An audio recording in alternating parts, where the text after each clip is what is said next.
Lesson 9 is word ending tion. So, it is represented by sound of ish. So, action, a-k, ish. So, pababa. Occasion, o-k-a, ish.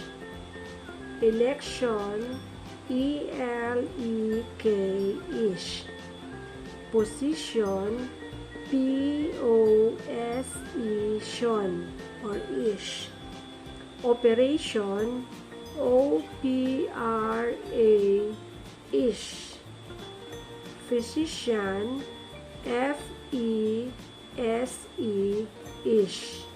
Fashion, f-a, ish. Nations, n-a-ish, s. National, n-a-ish, l. Nationally, n-a-ish, l, li, or tiny circle. Quotient, k-o-ish, d. Inflation, n-f-l-a, tion. Word ending cient, ciency, is also represented by ish-t, ciency, ish-se. Patient, p-a-ish-t. Patiently, p-a-ish-t-ly. Sa tiny circle. Ancient, a-n-ish-t.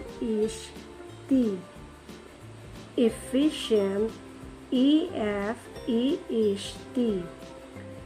Efficiency, e-f-e-ish-se.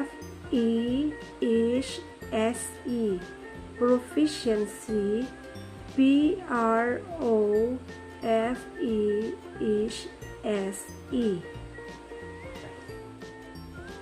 T for to in praises. So, in praises, to is represented by T when it is followed by a downstroke. To have, T, V. To be, T, B.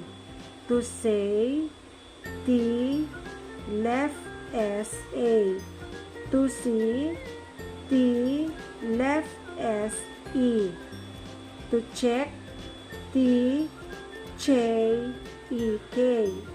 To buy, T, B, long I. To plan, T, P-L-A-N. To place, T, P-L-A-S. To sell, T, S-E-L. To serve, T, S-E-R-V. To charge, T, J-A-R-J. To change, T, J-A-N-J.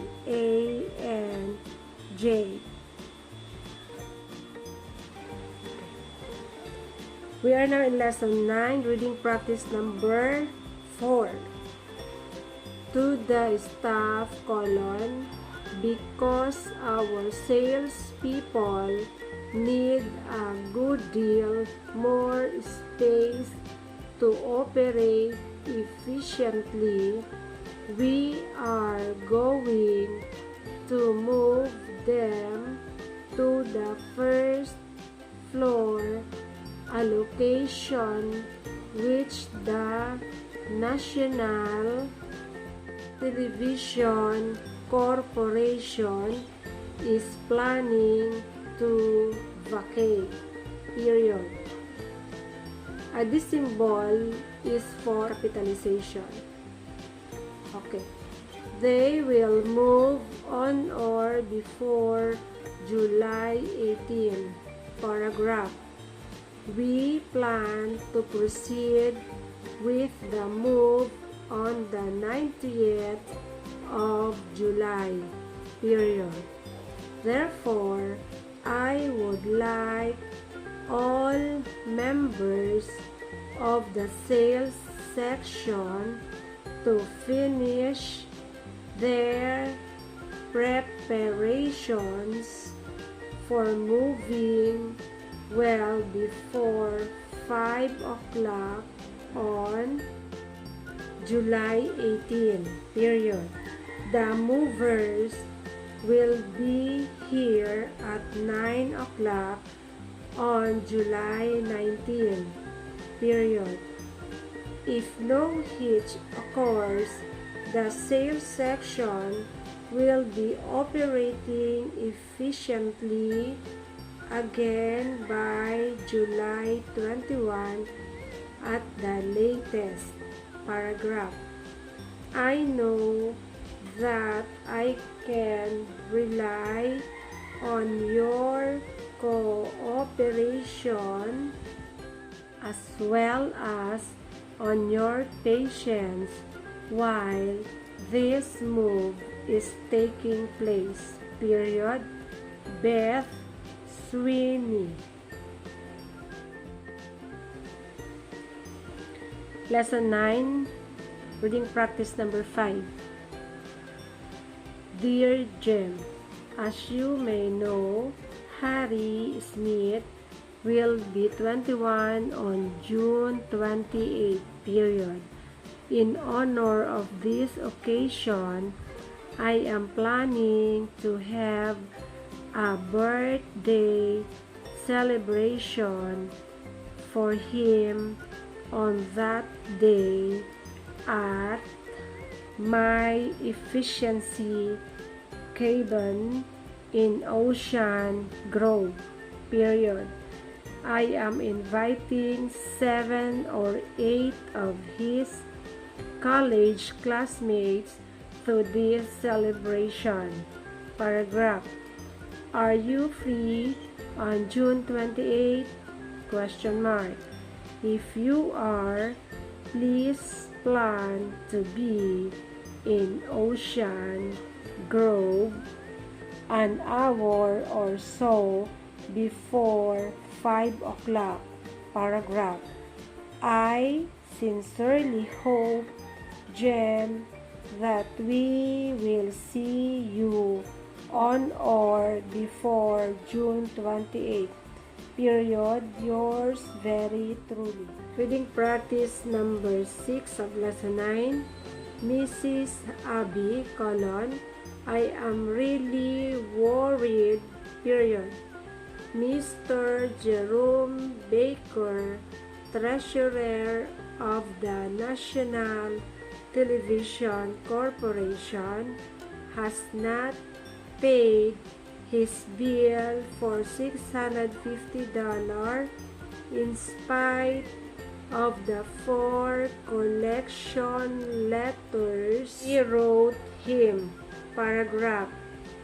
Please arrange to visit Mr. Baker to see if you can get his check for $650. Paragraph. May I caution you, Mrs. Abby, to be patient but firm with him. Period. As I am sure I need tell you his goodwill means a great deal to our firm. Period. C.F. Miller. Reading practice number 7 of lesson 9. Dear Bruce, please arrange to ship 400 copies of our leaflet Proficiency in Clothing Store Operations to the National Hotel in Memphis. Period. Please make sure that they reach the National Hotel before March 20, the day on which I am to address group of 300 clothing store owners. Paragraph. Mr. Kate, the chairman of the meeting, said he would be happy to place a leaflet on each chair in the meeting room if the leaflets arrive at the National Hotel by 4 o'clock on March 19. Paragraph. I am pleased to have the chance to talk to these people. Period. They are fine prospects for the service we offer to the clothing trade. Period. Sincerely yours.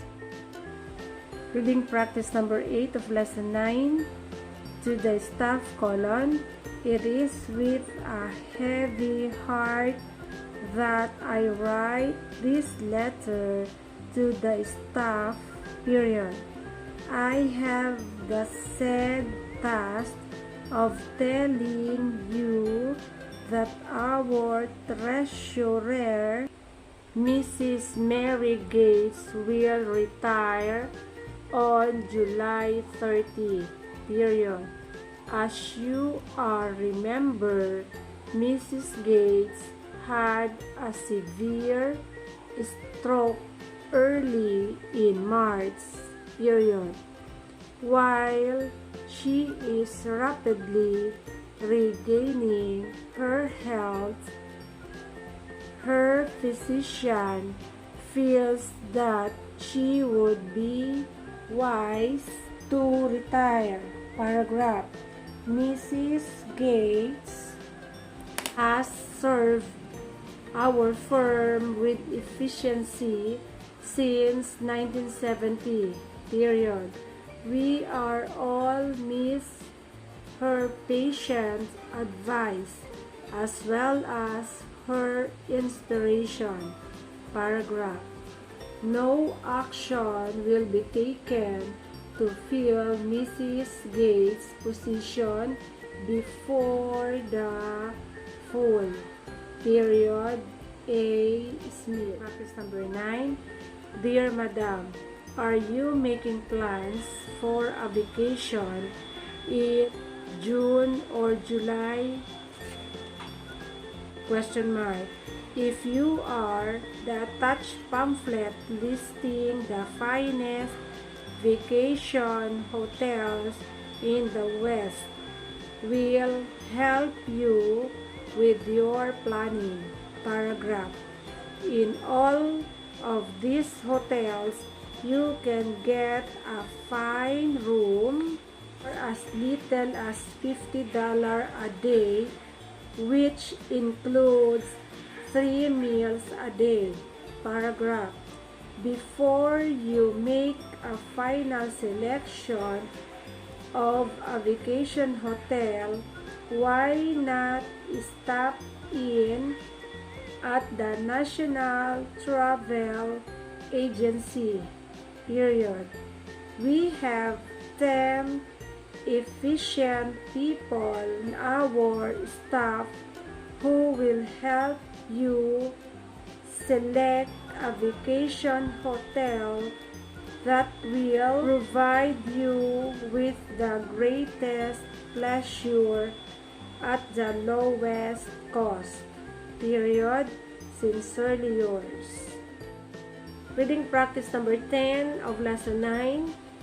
To the staff, I am sure that there are occasions on which you have professional visitors with whom you would like to talk privately. Period. Please feel free to take your visitors to room 15. Paragraph. This room has 3 chairs as well as a large desk, period. If you need to provide more chairs, you can borrow those in room 17. Period. Helen J. Smith.